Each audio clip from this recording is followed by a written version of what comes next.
Pada hari ini saya akan menjelaskan materi tentang aku pribadi yang unik. Baik, sebelum kita memulai materi ini, selamat datang dalam perjalanan kita untuk memahami betapa istimewanya setiap pribadi di mata Tuhan. Oke, yang pertama kita masuk ke apa itu keunikan pribadi. Keunikan pribadi yang pertama diciptakan berbeda. Setiap manusia diciptakan dengan ciri khas yang membedakannya dari yang lain, sebuah tanda kasih dari Ilahi. Nah, yang berbeda katanya. Begitu banyaknya manusia yang ada di dunia ini, bahkan miliaran dari ujung dunia sampai ke ujung dunia lainnya itu setiap manusia tidak ada yang sama. Itulah kehebatan ataupun karunia Allah bagi manusia yang diciptakan berbeda-beda. Bahkan yang kembar sekalipun, yang mungkin secara real kita lihat mereka sepertinya sama dari atas sampai ke bawah, tetap memiliki perbedaan dan tidak sama, dan pasti ada pembedanya seperti itu. Baru meliputi segala aspek. Keunikan pribadi mencakup karakter, bakat alami, minat yang mendalam, hingga pengalaman hidup yang membentuk kita. Keunikan pribadi mencakup karakter. Nah, contoh nyata ya, di dalam keluarga kita masing-masing. Kita terdiri dari ayah, ibu, dan anak. Misalnya dalam satu keluarga memiliki 3 anak seperti itu. Maka karakter ketiga anak ini, bakatnya, minatnya tidak ada yang sama. Pasti berbeda walaupun dilahirkan dari rahim yang sama. Pasti memiliki perbedaan. Nah, ini merupakan bagian dari keunikan. Oke, dalam materi ini di awal ada soal pemantik yang saya tampilkan. Apa yang membuatmu merasa berbeda dan istimewa dibandingkan teman-temanmu? Pasti kamu mengalami istilahnya perasaan apa ya yang membedakan saya dengan orang lain, misalnya dari segi fisik, bisa jadi mungkin dari rambut yang berbeda, ada rambut yang lurus, yang keriting, bisa jadi dari warna kulit, seperti itu ya, baru dari bentuk wajah, bentuk tubuh. Nah, itu merupakan hal-hal yang membedakan kita dari orang lain. Nah, nanti kamu harus lihat apa sih yang menjadi pembeda saya dengan orang lain, seperti itu. Lanjut yang kedua, kita melihat bagaimana kitab suci membahas tentang keunikan. Dalam kitab Kejadian 1 ayat 27, maka Allah menciptakan manusia itu menurut gambarnya, menurut gambar Allah diciptakannya dia, laki-laki dan perempuan diciptakannya mereka. Setiap manusia dianugerahi martabat dan nilai yang tak tergantikan karena kita adalah cerminan dari Sang Pencipta. Nah, dalam Mazmur 139 ayat 14 dikatakan, "Aku bersyukur kepadamu oleh karena kejadianku dahsyat dan ajaib." Nah, dalam ketiga teks kitab suci ini mengingatkan kita bahwasanya kita harus bangga sebagai ciptaan Allah yang memiliki keunikan dan derajat yang lebih tinggi dibandingkan dengan ciptaan yang lain ya.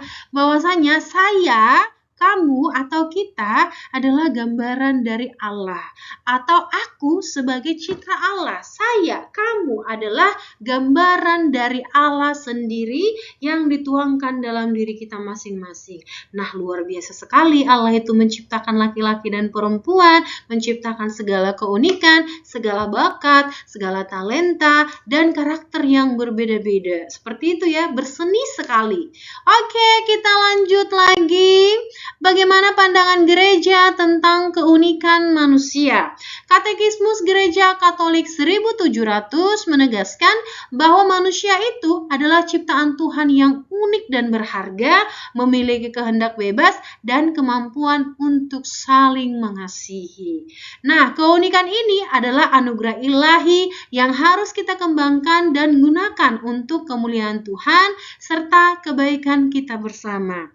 Gereja senantiasa mengajak kita untuk menghormati diri sendiri dan setiap pribadi pribadi lain sebagai ciptaan Tuhan yang istimewa. Jadi sebagai ciptaan yang istimewa, kita juga harus menghormati keistimewaan dan keunikan setiap orang di sekitar kita. Karena perlu kita sadari bahwasanya setiap orang tidak ada ciptaan Tuhan yang gagal, tidak ada ciptaan Tuhan yang jelek. Maka manusia satu dengan yang lain memiliki keunikan. Seperti itu ya. Oke, lanjut lagi. Ini adalah contoh nyata Santo dan Santa sebagai teladan keunikan. Ya, ini adalah orang-orang kudus dalam gereja Katolik yang hidupnya ataupun karya-karyanya menjadi inspirasi, memiliki keunikan tersendiri. Seperti itu. Ada Santo Fransiskus Assisi, ya. Santo Fransiskus Assisi adalah teladan hidupnya. Dia menganggap ataupun mengatakan semua yang ada di dunia ini bukan hanya manusia, adalah saudara, seperti itu ya. Saudara tumbuhan, saudara manusia, saudara hewan. Pokoknya siapa yang dijumpainya disebut sebagai saudara. Ada juga Santa Tresia dari Lisieux. Jadi kedua ini adalah contoh Santo dan Santa yang memberikan teladan bagi kita bagaimana keunikan itu tercipta dalam diri setiap orang.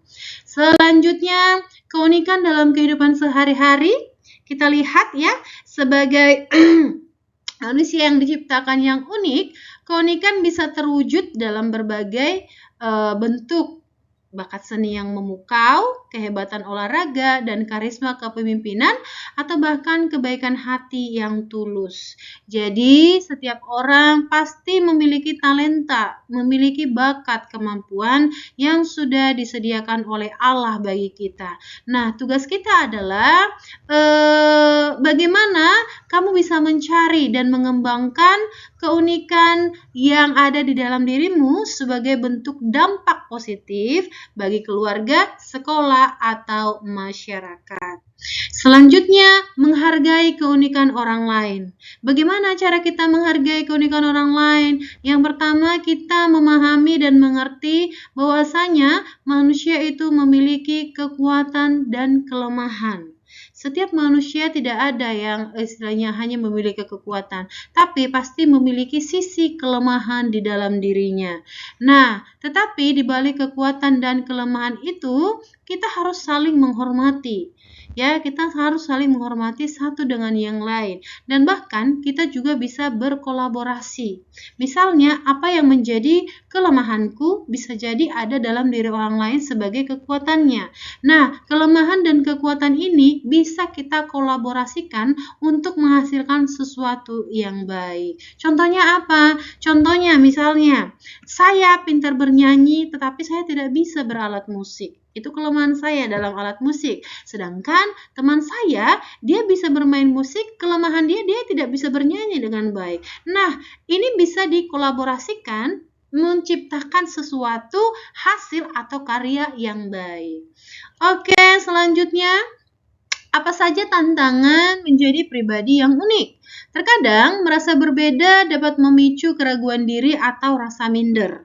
Namun, kitab suci memberikan kita kekuatan sebagai berikut yang tertulis dalam Yesaya bab 41 ayat 10.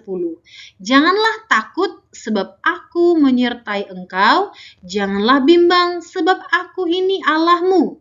Aku akan meneguhkan, bahkan akan menolong engkau. Aku akan memegang engkau dengan tangan kananku yang membawa kemenangan. Gereja mengajak kita untuk memiliki keberanian menjadi diri sendiri, teguh dalam kasih dan kebenaran, tanpa takut akan perbedaan yang kita miliki. Oke, selanjutnya di sini ada refleksi. Silahkan berefleksi secara pribadi. Apa saja keunikan yang ada di dalam dirimu yang telah kamu syukuri sebagai anugerah Tuhan sampai saat ini. Ya, kita harus mengucap syukur kepada Tuhan, berterima kasih dengan apa yang kita miliki, dengan talenta, kelebihan yang ada di dalam diri kita. Kita pasti punya sisi kelemahan, tetapi jangan jadikan kelemahan itu menjadi tolak ukur bahwa kamu merasa kamu tidak bisa, kamu tidak mampu. Tetapi kelemahan itu bisa ditutupi dengan kelebihan dan talentamu yang diberikan Tuhan sebagai bentuk keunikan. Mari kita berdoa singkat. Boleh didoakan secara pribadi. Saya sudah siapkan teksnya sebagai bentuk rasa syukur kepada Tuhan lewat doa singkat. Bisa nanti didoakan secara pribadi ya. Baik, kesimpulan dari materi ini adalah jadilah pribadi unik yang menginspirasi dunia. Bagaimana caranya? Anugerah Tuhan. Ya, keunikan adalah hadiah istimewa dari Tuhan yang harus disyukuri dan terus dikembangkan. Jadi kamu cari apa bakat, apa talenta yang kamu miliki yang bisa kamu kembangkan sebagai bentuk rasa syukurmu atas anugerah Tuhan dalam hidupmu.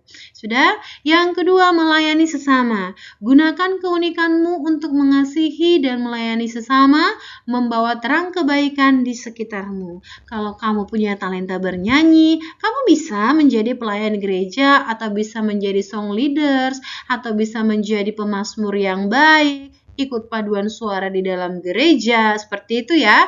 Kalau kamu punya bakat bermusik, itu juga bisa. Kalau kamu punya bakat berolahraga, kembangkan. Siapa tahu kamu bisa jadi atlet di masa depan, seperti itu. Nah, hormati keunikan. Mari kita hormati keunikan diri sendiri dan orang lain sebagai ciptaan Tuhan yang istimewa dan tak tergantikan. Kita harus menghormati kelebihan, kekurangan dari setiap diri saudara-saudara kita yang ada di sekitar kita tanpa menciptakan perasaan atau suasana yang tidak baik. Baik, di akhir ini ada soal pemantik akhir yang bisa kamu jawab secara pribadi ya. Setelah memahami pentingnya keunikan, bagaimana kamu akan menunjukkan keunikanmu di dalam hidup sehari-hari dan dapat menginspirasi orang lain? Silahkan jawab secara pribadi. Nah, untuk demikian, selesai materi yang saya bahas hari ini. Semoga apa yang saya sampaikan berkaitan dengan materi keunikan diri manusia, keunikan saya, keunikan kalian bermanfaat untuk kehidupan kita. Terima kasih, sampai jumpa.